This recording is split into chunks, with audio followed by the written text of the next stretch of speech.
أعوذ بالله من شرور أنفسنا ومن سيئات أعمالنا من يهده الله فلا مضل له ومن يضلل فلا هادي له ونشهد أن لا إله إلا الله وحده لا شريك له ونشهد أن سيدنا ونبينا وشفيعنا وحبيبنا ومولانا محمدا عبده ورسوله صلى الله تعالى عليه وعلى آله وأصحابه وبارك وسلم.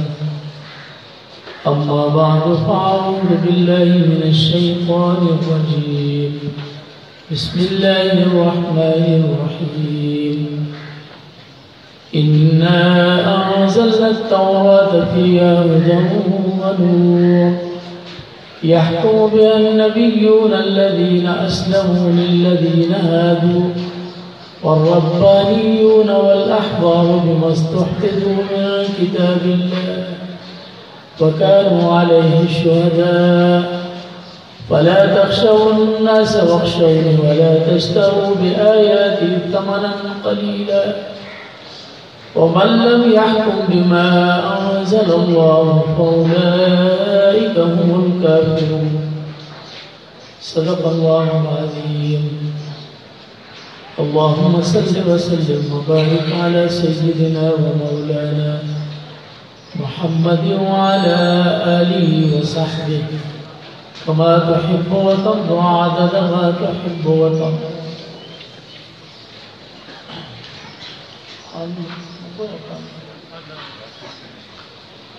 میرے محترم برادران اہل سنت والجماعت، حضرت امیر مرکزیہ دامت برکاتہ العالیہ کا تفصیلی بیان ہم سب نے سنا. اللہ نے یہ مسئلہ سمجھنے کی توفیق عطا فرمائے.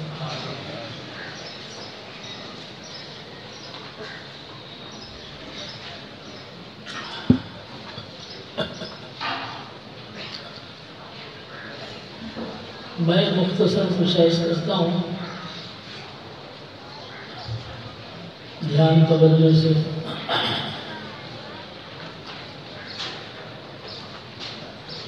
یہ آیت کریمہ جو آپ حضرات کے سامنے میں نے تلاوت کی ہے، اس کے پس منظر میں ذرا حضور نبی کریم علیہ السلام کے زمانے میں یہود مرد اور عورت ان سے زنا کا صدور ہوا تو وہ اللہ کے نبی کے پاس آئے اور انہوں نے کہا کہ آپ جو اللہ کا حکم ہے وہ ان پر اس کے مطابق حد جاری کریں. تو حضور نے فرمایا کہ تورات تم نے پڑھی ہے تو تم کیا کرتے ہو، تم اس پر کیا حد جاری کرتے ہو؟ انہوں نے کہا کہ نجلدہم ونفضحہم، ہم ان کو کوڑے مارتے ہیں اور ان کی رسوائی کرتے ہیں. کوئی جوتی اٹھا کے مارتا ہے، کوئی گالی دیتا ہے. جس طرح رسوائی ہوتی ہے کسی بدماش کی یا کسی فاجر آدمی کی، ہم اس طرح کرتے ہیں. تورات میں یہی لکھا ہوا ہے. تو حضور نے فرمایا کہ تورات لاؤ. اب تورات کو وہ سامنے لائے اور انہوں نے تورات پڑھی تو آگے پیچھے آیتیں پڑھتے رہے اور جو حکم رجم تھا، اللہ کا قانون تھا، اس کو انہوں نے نہیں پڑھا، اس کو چھوڑ دیا. فآیت الرجم تلوہ، جس طرح کوئی بتی روشن ہوتی ہے، چمکتی ہے، اس طرح سے یہ حضور کا معجزہ تھا کہ وہ پڑھتے پڑھتے جب وہ آگے پیچھے پڑھنے لگے تو تورات کے وہ رجم والی جو آیت تھی وہ بجلی کی طرح ایسے چمکنے لگی. تو حضور نے فرمایا کہ آج جو بنا ویڈیو نہیں بنا، ٹھیک ہے، آپ گناہ میں مبتلا ہو گئے، اچھی بات ہے.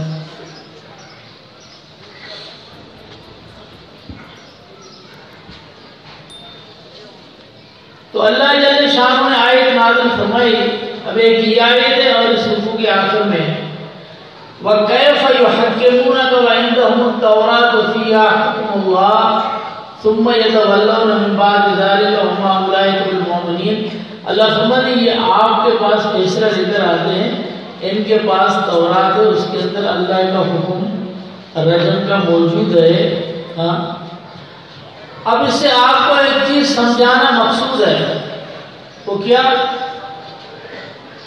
کہ اللہ کی کتاب تورات میں جو حکم تھا اس حکم کو یہود نے کیسے تبدیل کیا، اور جس کے بارے میں اللہ فرماتے ہیں من الذین ہادوا یحرفون الکلم عن مواضعہ،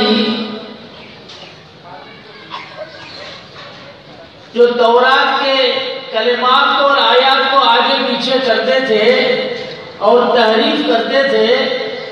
اللہ کی احکام کو تبدیل کرنا اس کا مقصد کیا تھا، اس کی وجہ کیا تھی؟ اس بدلنے کا مقصد یہ تھا کہ معاشرے کے مطابق چلنا، اس لیے کہ لوگوں کے مزاج کے مطابق چلنا یہ ان کی مجبوری تھی. ان کے احبار اور رہبان وہ لوگوں سے منتیں لیتے تھے، نذرانے لیتے تھے اور کھاتے پیتے تھے. اللہ نے قرآن میں ذکر فرمایا یہ لوگ اس کی مجبوری ہو گئے. اس کے بعد لوگوں کے مزاج کے مطابق انہوں نے دین کو ڈھالنا اور بنانا شروع کر دیا. اللہ تبارک و تعالی پیغمبر نبی جو لاتے ہیں اور اپنے حکم نازل فرماتے ہیں، اس کا مقصد یہ ہوتا ہے کہ انسانیت کو فطرت کے اور اللہ کے قانون کے مطابق چلانا اور ڈھالنا. اور ان کا نظریہ جب نذرانے منتیں لینے والے ہوتے ہیں تو ان کا نظریہ یہ ہوتا ہے کہ اللہ کی کتاب کو قوم اور معاشرے کے مزاج کے مطابق چلانا.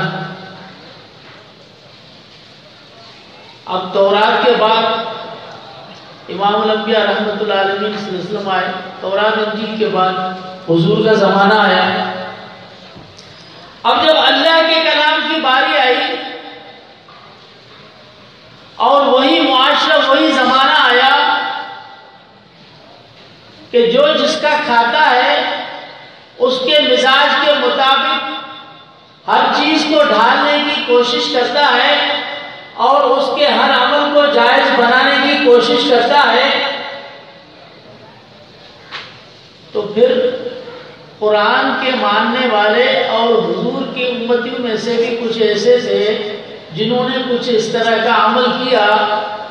عمل وہی تھا لیکن تھوڑا سا فرق تھا. وہ فرق کیا تھا؟ اس آیت میں ایک ہے بِمَسْتَحْفِظُوا مِنْ کِتَابِ اللَّهِ. اللہ کیا فرماتے ہیں کہ تورات کی حفاظت کے ذمہ دار ان کے علماء تھے. چونکہ اللہ نے تورات کو قیامت تک باقی رکھنا نہیں تھا، اس لیے جو احبار و رہبان تھے ان کی ذمہ داری تھی کہ اس کے احکام کو جب تک وہ چلتے ہیں ان کی حفاظت کرنا اور اس کی آیات کو برقرار رکھنا. بِمَسْتَحْفِظُوا مِنْ کِتَابِ اللَّهِ، یہ اس کی ذمہ داری تھی. قرآن کریم کو قیامت تک اللہ نے برقرار رکھنا تھا، اس لیے اللہ نے کیا فرمایا، یہ مولویوں کے ذمہ کام میں نے نہیں کیا، میں کسی امت کے ذمہ کیا. اِنَّا نَحْنُ نَزَّلْنَا الذِّكْرَ وَإِنَّا لَهُ لَحَافِظُونَ. دونوں میں فرق ہے. اور یہ فرق اس لیے بھی ہے کہ تورات کتاب تھی الواح کی شکل میں، پٹیوں کی شکل میں لکھی ہوئی تختیوں پر اللہ نے جناب موسیٰ علیہ السلام پر نازل کی، تو کتاب دنیا سے چلے جاتے ہیں۔ ان کی حفاظت کے ذمہ دار وہی ہیں جن کو وہ کتاب دی گئی۔ قرآن کریم اللہ کا کلام ہے، وہ اللہ کی صفت ہے، اللہ نے اپنی صفت کی حفاظت خود کر دی۔ اِنَّا نَحْنُ نَزَّلْنَا الذِّكْرَ وَإِنَّا لَهُ لَحَافِظُونَ۔ اب پیچھے جب اس معاشرے کی بات آئی اور حضور کے زمانے کے بعد، رحمت العالمین صلی اللہ علیہ وسلم کے زمانے کے بعد، معاشرہ تو وہی ہے، انسان تو وہی ہے۔ ایک طبقہ وہ ہوتا ہے جو اللہ کے قانون کو اپنے مزاج کے مطابق ڈھالنے کی کوشش کرتا ہے، اور ایسے کئی لوگ پیدا ہوتے ہیں جو دین کے اندر اس طرح کا بگاڑ پیدا کرتے ہیں۔ اس لیے کہ دین کو بگاڑنے والے کون ہوتے ہیں؟ ما افسد الدین الا الملوک واحبار السوء ورهبان ہاں، جب حکومتی مشینری دین کے خلاف ہو جائے، دین میں فساد آتا ہے۔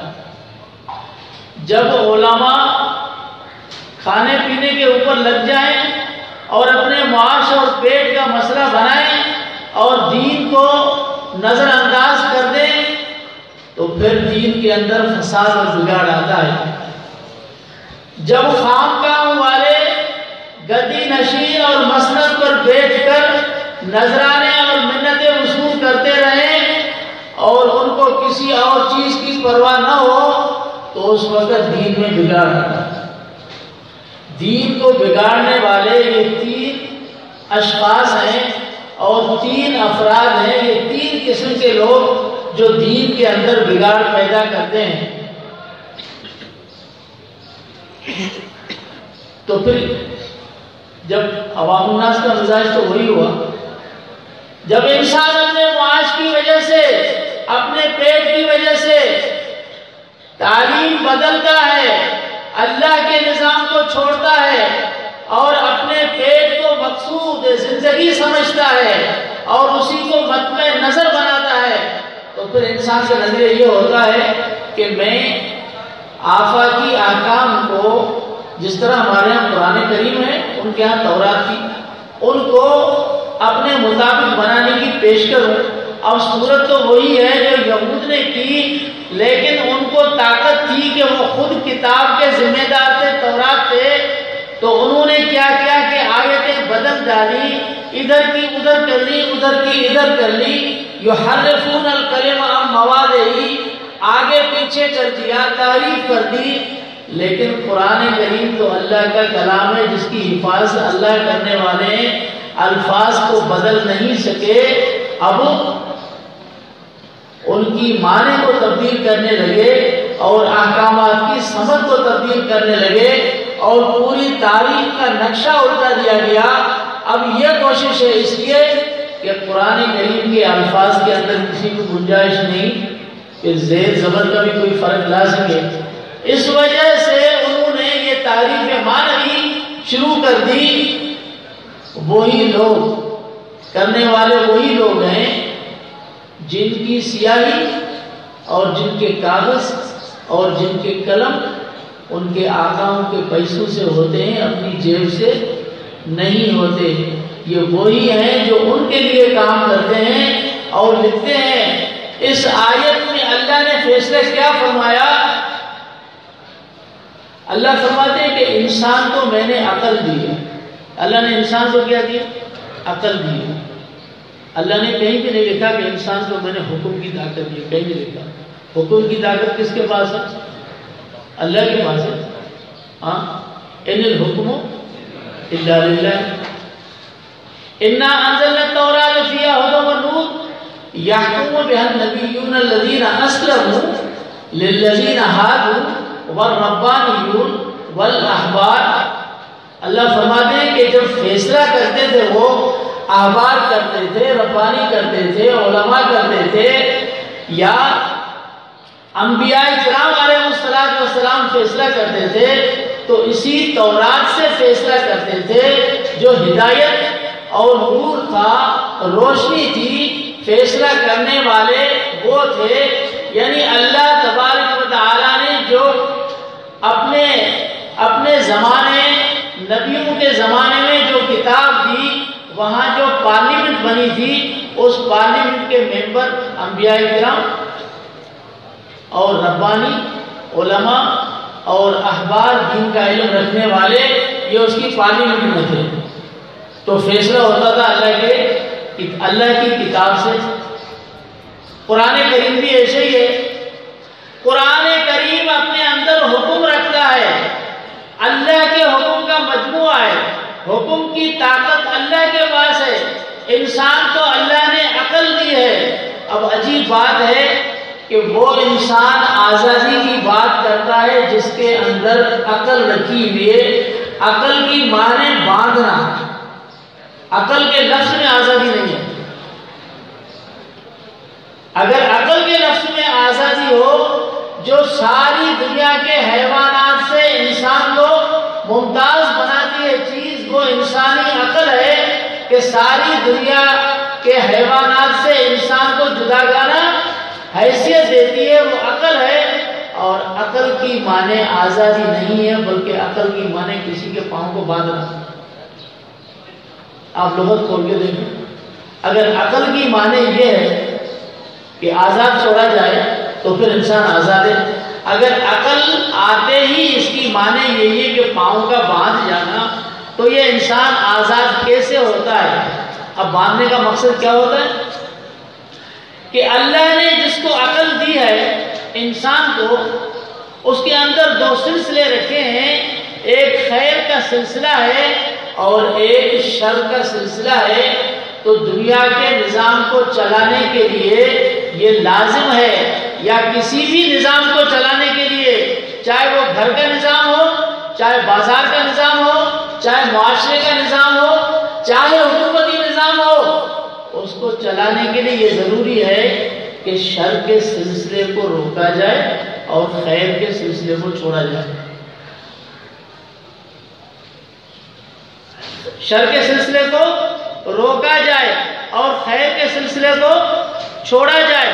یہ کام عقل کرتی ہے کہ وہ شر کے سلسلے کو روکتی ہے اور خیر کے سلسلے کو چھوڑتی ہے۔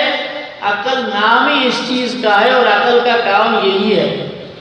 لیکن جو عقل شر اور فساد کو بڑھائے اور خیر کے سلسلے کو روک دے تو یہ عقل تو نہیں ہے، پھر اس میں اور حیوانیت میں کوئی فرق نہیں ہے۔ عقل کی معنی یہی ہے کہ نظام کو سنوارنا، جس کا مقصد یہی ہے کہ شر کو روکنا اور خیر کو آگے بڑھانا۔ اب شر کو روکنا اور خیر کو آگے بڑھانا یہ کام ہے عقل کا، لیکن وہ عقل جو اللہ کے احکامات کے ماتحت چلے، اللہ کے احکامات کے ماتحت چلے۔ اگر اونٹ کے اندر رسی باندھتے ہیں تو اس کو ہم عقال کہتے ہیں، عقل کہتے ہیں، عقل البعیر، جب اس کے پاؤں کو باندھے جائیں۔ اب اونٹ کے پاؤں کو باندھنے والا اونٹ خود ہوتا ہے یا کوئی اور ہوتا ہے؟ کوئی اور ہوتا ہے۔ تو یہ بھی سمجھ لیں کہ عقل کو باندھنا اور عقل کے اندر یہ شر کے سلسلے کو روکنے والا دماغ دینا اور خیر کے سلسلے کو آگے بڑھانے والا دماغ دینا، یہ باندھنے والا کوئی اور ہے، وہ اللہ تعالیٰ۔ یہ اللہ نے انسان کے اندر یہ چیز رکھی ہے۔ اب جب انسان اللہ کے قانون اور نظام کے ماتحت چلے گا تو پھر انسانیت میں خیر بڑھے گا، شر رکے گا۔ اگر یہ رسی کھول کے اور آزاد ہو کر عقل سے ماورا ہو کر چلے گا تو اس طرح شر بڑھے گا جس طرح بڑھا ہے، اور خیر اس طرح ختم ہوگا جس طرح ختم ہو رہا ہے۔ یعنی یہ عقل سے ماورا نظام ہے۔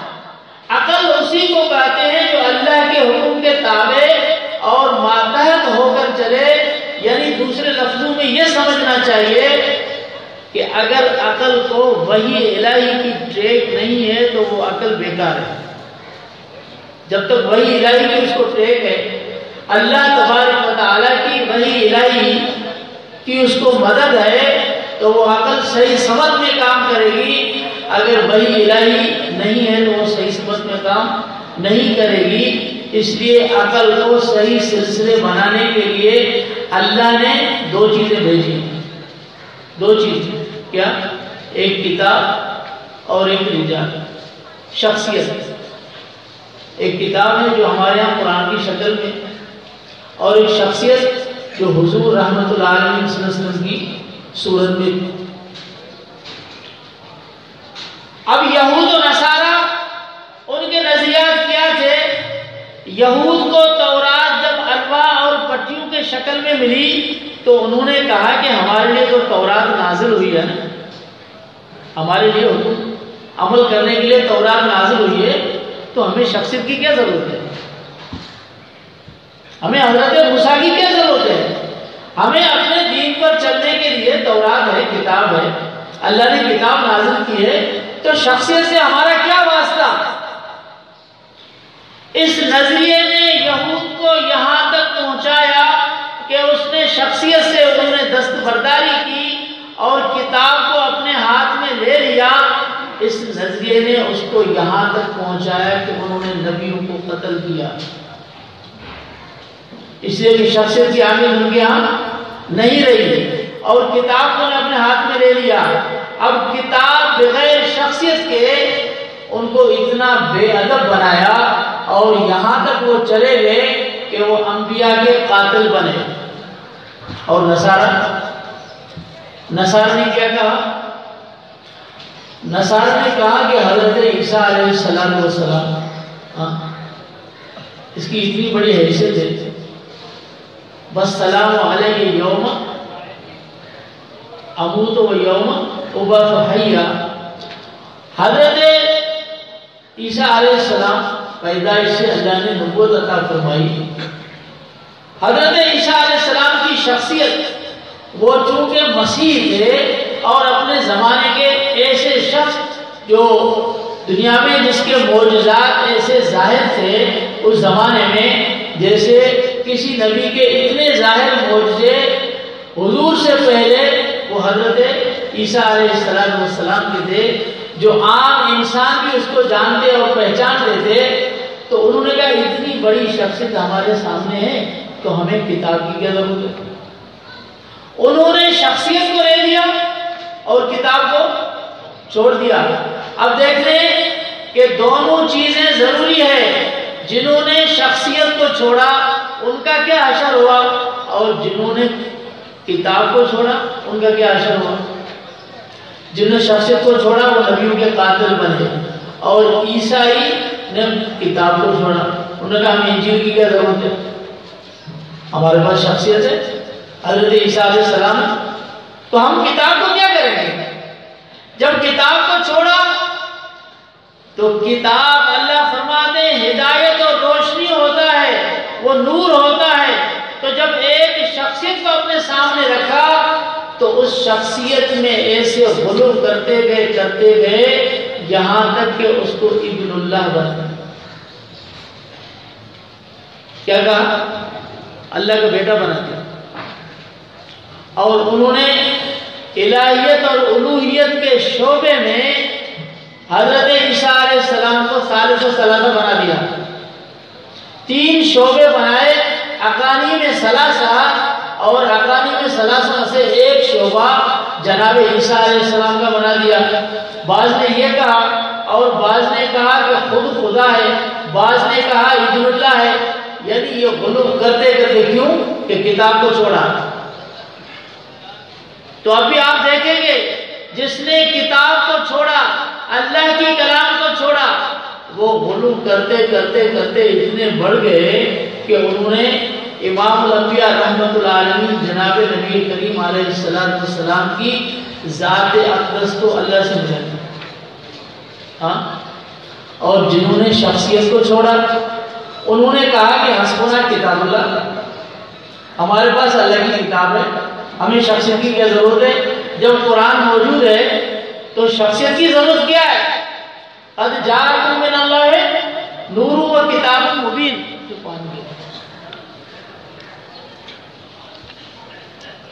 قد جاءکم من اللہ نور و کتاب مبین، تمہارے پاس یہ روشنی اور ہدایت کی کتاب ہے، تو ہم شخصیت کو کیا کریں گے؟ اب جب انہوں نے یہ کہا تو پھر وہ بے ادب بن گئے، انہوں نے امت میں سے کسی کو نہیں چھوڑا۔ اس لیے آپ نے دیکھا ہوگا کہ جنہوں نے شخصیت کو چھوڑا، جس طرح سے اب نام گنے گے تو کتنے نام آ جائیں گے، پچھلے سارے دیکھیں، بس یہ سمجھے کہ جن کے قلم نے نبیوں کو نہیں چھوڑا، جن کے قلم نے صحابہ کو نہیں چھوڑا، جن کے قلم نے امت کے نیک لوگوں کو نہیں چھوڑا، سارے اس کے قلم کا نشانہ بنتے رہے، اور اس کا قلم ہر معصوم کی عفت کو اور ہر محفوظ کے حفاظت والے نقطے کو مٹاتا رہا۔ جس کا قلم نے کسی کو معاف نہیں کیا، یہ وہ شخص تھے جنہوں نے کتاب کے پیچھے پڑے اور شخصیت کو چھوڑا۔ شخصیت کے چھوڑنے سے اتنے بے ادب ہو گئے، جس طرح سے یہود انبیاء کے قاتل بنے، اس بے ادبی نے ان کو یہاں تک پہنچایا کہ انہوں نے کہا کوئی کچھ نہیں ہے، نہ نبی ہیں، نہ صحابہ ہیں، نہ ائمہ ہیں، کوئی چیز نہیں ہے، اور شخصیت کو چھوڑ دیا۔ اگر کسی صحابی کا نام لے لو تو کیا کہیں گے؟ یہ تو صحابی ہے نا، اس کی کیا حیثیت ہے؟ ارے بھائی تمہارے لیے کچھ بھی نہیں ہے، صحابی بھی نہیں ہے۔ ہاں اگر کوئی کہ بھائی یہ تیرا باپ ہے تو وہ کہے یہ تو میرا باپ ہے، دادا تو نہیں ہے، اور اگر جب دادا کی بات ہے تو کہے یہ میرا دادا ہے، پر دادا تو نہیں ہے، تو پھر چلتے ہی جاؤ۔ یہ بھی کوئی بات ہوئی کہ تمہارے باپ کی کوئی حیثیت نہیں ہے، صحابہ کی کوئی حیثیت نہیں ہے شخصیت کو چھوڑنے سے۔ اس لیے یہ دو ہی چیزیں ہیں جو دین کے اساس اور دین کا بنیاد ہے، جو اللہ کے قانون کا احترام سکھاتی ہیں اور انسان کو باادب اور صحیح انسان کو دین کا مجسم نمونہ پیش کرتی ہیں، وہ اللہ کی کتاب اور شخصیت۔ اسی لیے شخصیت اور کتاب اللہ اور رجال اللہ، یہ دونوں سلسلے اللہ نے بھی ساتھ چلائے ہیں۔ الف لام میم ذالک الکتاب لا ریب فیہ ھدی للمتقین، یہ کتاب اللہ ہے۔ ہاں آگے بڑھتے جاؤ، الذین یؤمنون بالغیب ویقیمون الصلاۃ ومما رزقناہم ينفقون والذین یؤمنون بما انزل الیک وما انزل من قبلک وبالآخرۃ هم یوقنون اولئک علی ھدی من ربہم واولئک هم المفلحون، یہ رجال اللہ ہے۔ اللہ نے دونوں سلسلے بیان فرمائے، کتاب اللہ رجال اللہ، دونوں ضروری ہیں۔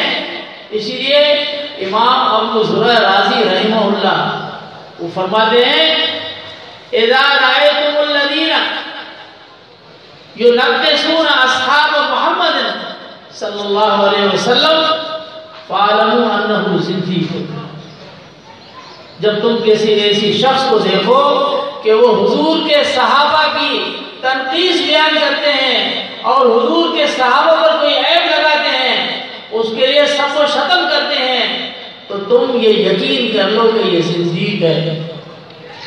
کیوں؟ لأنہم شہداء القرآن والسنہ، ہاں یہ قرآن کے گواہ ہیں اور سنت کے گواہ ہیں۔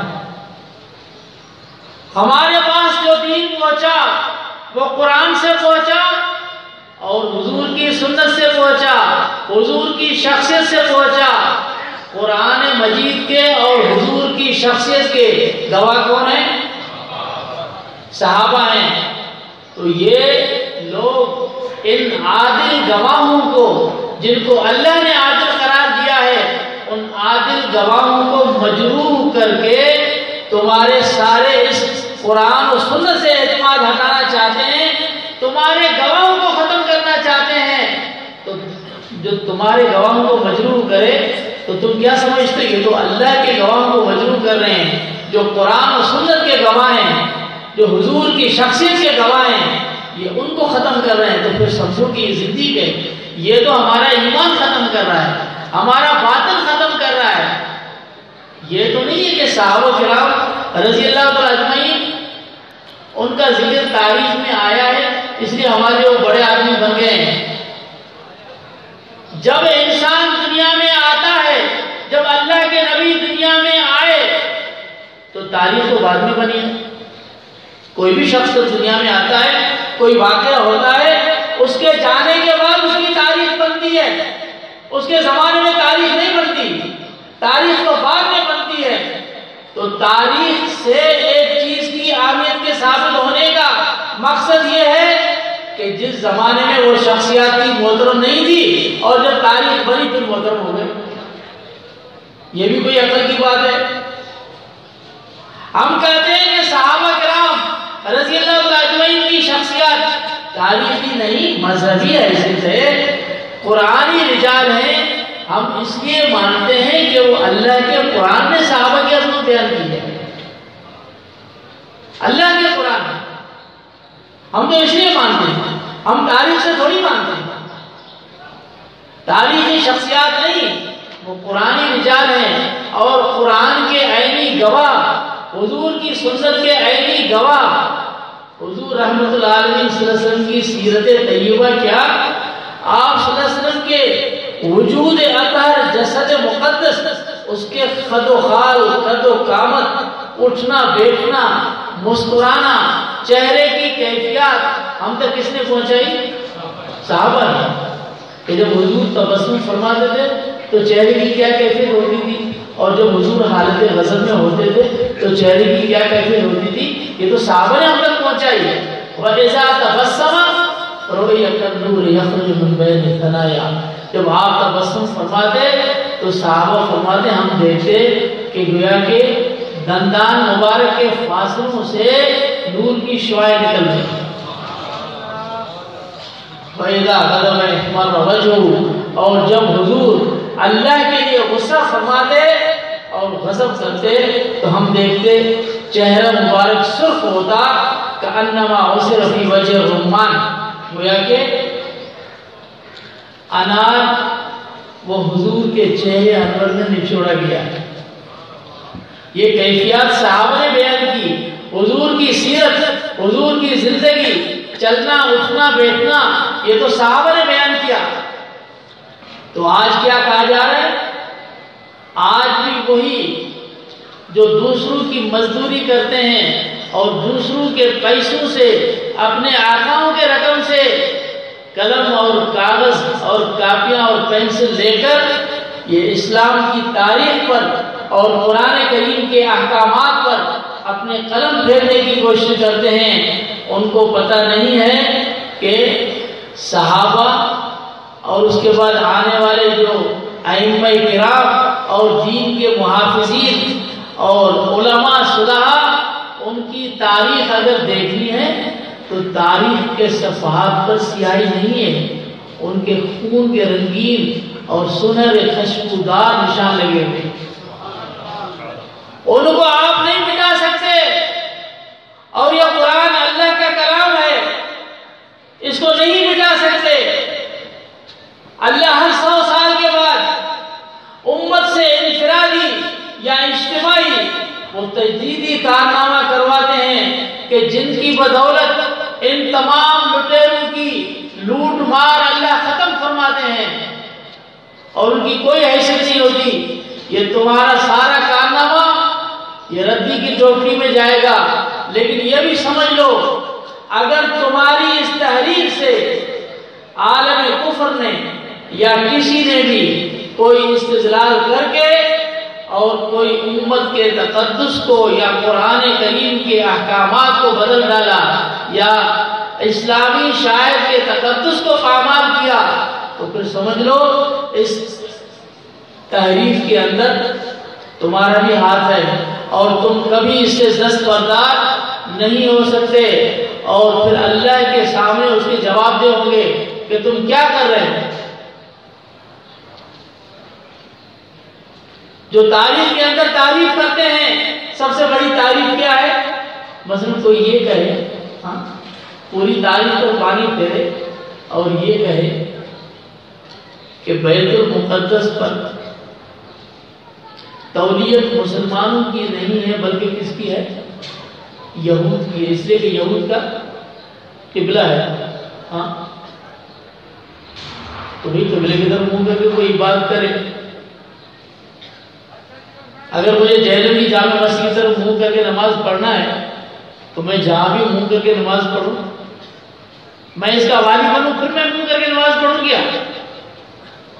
اگر بیت المقدس ہمارا قبلہ ہے ہوتا ابھی تو ہمیں اس سے کیا سروکار میں یہ کس کے پاس ہے؟ ہم ادھر منہ کر کے نماز پڑھتے ہیں۔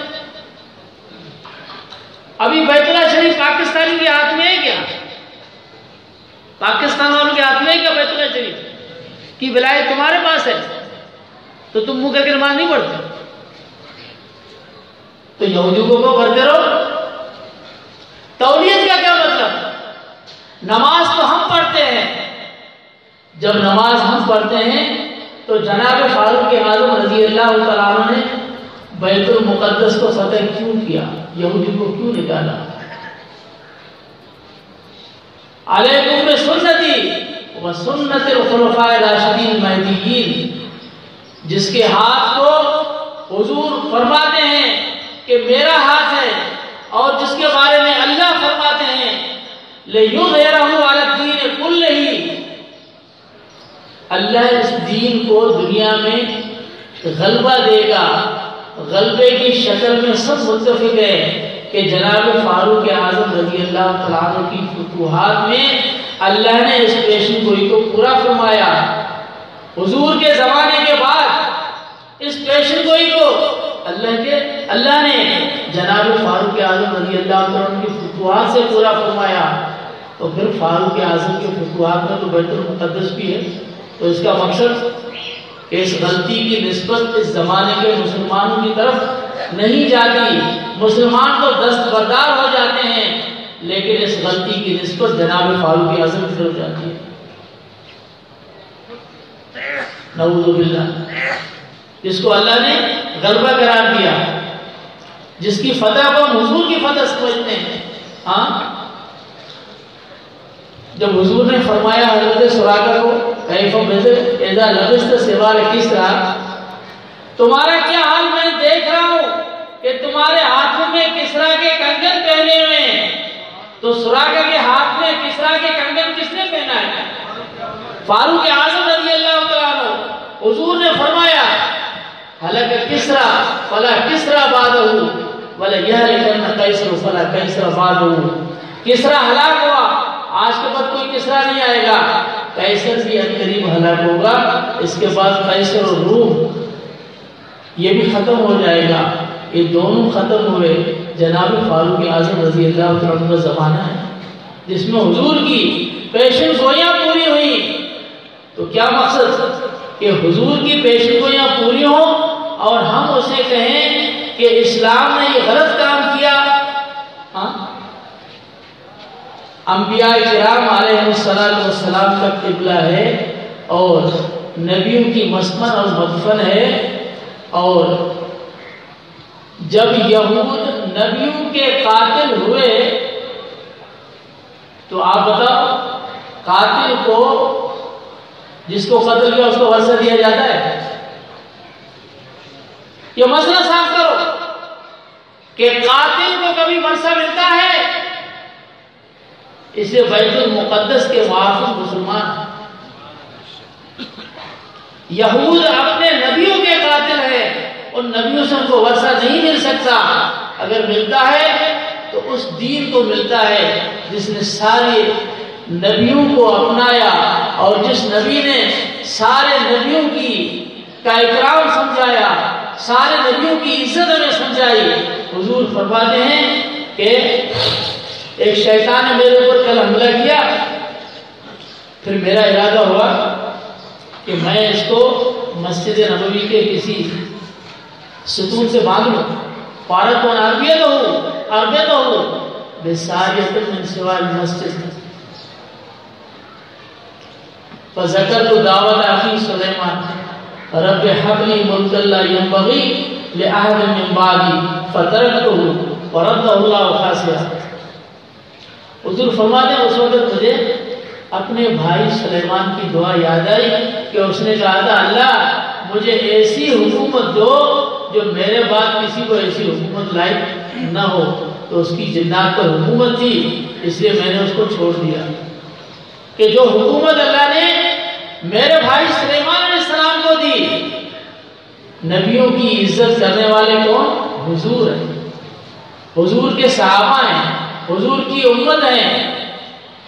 حضرت یونس علیہ السلام کا ذکر آیا تو حضور نے کیا فرمایا, جس کے بارے میں قرآن نے فرمایا کہ یونس علیہ السلام جب چلے مچھلی کے پیٹ میں اذ ابق الی الفلک المشحون, جب بھاگے. اباق کا لفظ ہے تو اباق کا لفظ بظاہر تو مشکل ہوتا ہے.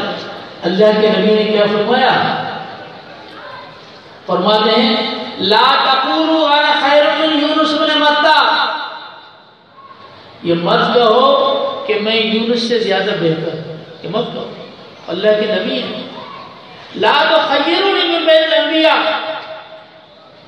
فرماتے ہیں مجھے اللہ کے نبیوں کے درمیان زیادہ بلند کرنے کی کوشش مت کرو کہ مجھے اتنا بڑا کر دو, اس لیے کہ قیامت کے دن جب سب بے ہوش ہوں گے تو سب سے پہلے اللہ مجھے اٹھائیں گے, سب سے پہلے ہوش میں آؤں گا. فَإِذَا أَنَا بِمُوسَىٰ بَاطِشٌ فِي الْعَرْشِ, میں اٹھوں گا تو دیکھوں گا کہ موسیٰ علیہ السلام مجھ سے پہلے اٹھے ہوئے اور عرش کو پکڑے ہوئے.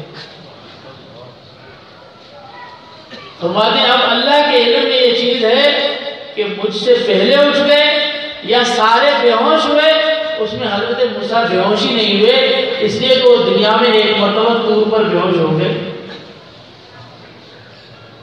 دیکھو حضور کیا فرماتے ہیں, نبیوں کا شان کیسے بیان, لیکن قاتلوں کو کبھی ولایت ملتی ہے, قاتلوں کو کبھی ورثہ ملتا ہے. یہود جس نے ساری زندگی بیت المقدس کو نعوذ باللہ انہیں اپنی گندگیوں کے اندر بھرا, قبلہ یہود کا تھا, جو نبیوں کے قاتل تھے, بے ادب تھے, انہوں نے اپنے ہی کعبہ بیت المقدس میں انہیں غلاظت پھیلا دیا, گندگیاں کی بیت المقدس میں. وہ لائق ہیں اس قبلے کے. یہ کبھی نہیں ہو سکتا کہ مسلمان اپنے عزم کو چھوڑ دے, ہاں کبھی نہیں ہوگا. لیکن یہ سمجھ لو کہ تاریخ میں اگر کسی کا نام اسلام کی حفاظت کرنے والوں میں آئے اور کسی کا نام اگر تاریخ میں میر جعفر جیسے کے طرف آئے تو یہ اچھی بات ہے. جو درباری ہوں, جو دین میں تعریف کرنے والے ہوں. یہود نے تعریف کی تو انہیں کیا ملا, انہیں اللہ کی لعنت ملی, غضب ملا, ضربت علیہم الذلہ والمسکنہ, کچھ بھی نہیں ملے گا. اللہ جل شانہ اس دین کے محافظ ہیں. اور پھر اللہ کے احکامات کو, میں نے جو ابتدائی آیت میں آپ کو بتایا مسئلہ, اللہ کے احکامات کو اپنے مزاج اور اپنے اس معاشرے کے مطابق ڈھالنے کی کوشش کرنے کے لیے آیات رجم کے اندر تحریف کی. یہ ایسا اللہ کا پاک فیصلہ قرآن کریم میں, یہ وہی ایک واحد حد کا فیصلہ ہے جو اللہ نے تورات کے فیصلے کو قرآن میں برقرار رکھا اور صحابہ نے اس کو کیا. تو سمجھ لو کہ شخصیت کتنی ضروری ہے. یہ وہ لوگ ہیں جنہوں نے شخصیت کو چھوڑا اور بے ادبی کے راستے پر آئے. ان کے قلم نے نہ امام شاہ ولی اللہ کو چھوڑا, نہ مجد الفسانی کو چھوڑا, نہ تصوف کے کسی امام کو چھوڑا. یہ سارے کے سارے ان کے نزدیک گمراہوں کے لسٹ میں ہیں اور خود اپنے آقاؤں کی خدمت کرنے پر تلے ہوئے ہیں. اللہ جل شاہ نے حضور کو بھیجا تو حضور کو کہا کہ یہ کتاب ہے، اٹھا کے صحابہ کو دے دو۔ اگر اللہ نے جبریل امین کی وساطت سے حضور کے پاس قرآن بھیجا اور یہ کہا ہو کہ یہ اٹھا کے اپنی امت کو دے دو، جس طرح سے تورات دی گئی اس طرح سے اگر حکم ہے تو بے شک شخصیت کی کوئی بھی حیثیت نہیں۔ لیکن اگر اللہ یہ فرمائے وَالَّذِي بَعَثَ فِي الْأُمِّيِّينَ رَسُولًا مِّنْهُمْ يَتْلُو عَلَيْهِمْ آيَاتِهِ وَيُزَكِّيهِمْ وَيُعَلِّمُهُمُ الْكِتَابَ وَالْحِكْمَةَ، اللہ فرماتے ہیں نبی قرآن دینے والے نہیں تھے بلکہ حضور قرآن کے استاد تھے۔ حضور قرآن کے استاد سے۔ اب آپ میں سے کوئی استاد ہوگا، ان سے پوچھ لو کہ جب آپ اپنے طلباء کو پڑھاتے ہو تو جو کتاب آپ کو پڑھانے کے لیے دی جاتی ہے، جو سبجیکٹ آپ کو دیا جاتا ہے، کیا وہ عبارت پڑھ کے اور آپ کتاب بند کر چلے جاتے ہیں؟ اس طرح کرتے ہیں کہ عبارت پڑھی، کتاب بند کیا اور چلے گئے؟ کوئی اس طرح کرتا ہے؟ اور اگر اس طرح کوئی استاد کرے تو کیا اس کو استاد کہا جائے گا یا مخبر کہا جائے گا یا قاری کہا جائے گا کہ قرآن پڑھ کے چلا جائے؟ یہاں کوئی قاری آ کے تلاوت کرتا ہے تو ہم اس کو کہتے ہیں یہ قاری صاحب ہے۔ میری طرف کوئی واعظ کرتا ہے تو کہتے ہیں یہ مولوی ہے۔ اس کو یہ نہیں کہتے کہ یہ تلاوت کرنے والا ہے۔ ہاں، تو اگر صرف تلاوت کرنا یا دینا مقصود ہے کہ حضور نے صحابہ کو قرآن دے دیا، بتلا دیا، اب جا کے گھر سو گئے، معاذ اللہ، وہ استاد ہیں اور استاد کا کام یہ ہوتا ہے کہ ایک ایک آیت کو سکھانا اور اس کے مطابق مشق کرانا۔ جب قرآن کا عمل آیا ہوگا اقیموا الصلاۃ، نماز قائم کرو، تو کیا یہ استاد کا کام نہیں ہے کہ نماز قائم کر کے سکھائے؟ آپ اپنے بچوں کو قرآن کے مطابق نماز تو سکھا دیں، تو کیا صحابہ نے نماز نہیں سکھائی ہوگی؟ صحابہ کو حضور نہیں سکھائی ہوگی؟ استاد اس کو کہتے ہیں کہ جب اقیموا الصلاۃ آیا تو نماز پڑھ کے سکھائی، جب فَاغْسِلُوا وُجُوهَكُمْ وَأَيْدِيَكُمْ کا حکم آیا تو وضو کر کے دکھایا، جب أَتِمُّوا الْحَجَّ وَالْعُمْرَةَ لِلَّهِ آیا تو حج کر کے دکھایا، عمرہ کر کے دکھایا۔ یہ ہے مشق۔ تعلیم مشق کا نام ہوتا ہے، تعلیم دینے کا نام نہیں ہوتا۔ حضور استاد ہیں، تو جب استاد ہیں تو جس طرح سے قرآن ہمارے ہاں پہنچا ہے تو قرآن کے اوپر جو حضور نے عملی مشق کرائی ہوگی وہ بھی تو پہنچی ہوگی نا۔ تو آپ کیا کہتے ہیں؟ آپ کہتے ہیں کہ نہیں، اوراق کو لے لو، مشق کو چھوڑ دو، مشق کو چھوڑ دو۔ اگر یہاں پر ہمارے ہاں جو قانون ہے وہ پرانے زمانے کے برٹش نظام کا قانون ہے، وہاں کیا ہوتا ہے کہ جب آپس میں لڑائی میں فیصلے ہوتے ہوتے ہوتے ایک جو ہے وہ ایک ریفرنس دیتا ہے، حوالہ دیتا ہے کہ فلاں زمانے میں فلاں وقت میں برٹش کے نظام میں یہ فیصلہ ہوا تھا، تو اس حوالے کے مطابق اس فیصلے کو برقرار رکھا جاتا ہے۔ قانون اس کو کہتے ہیں کہ ریفرنس کے بعد کسی کو گنجائش نہیں ہوتی۔ تو اب سمجھ لیجئے، قرآن اللہ کا کلام ہے، قانون ہے۔ جب حضور کے زمانے کا ریفرنس دیا جائے کہ حضور نے یہ رجم کیا، یہ قصاص کیا، یہ صدقے کی حد جاری ہوئی، اب کسی کو اللہ کے کلام میں کوئی گنجائش نہیں۔ اللہ نے سمجھنے عمل کرنے کی توفیق عطا فرمائے۔ آخر دعوانا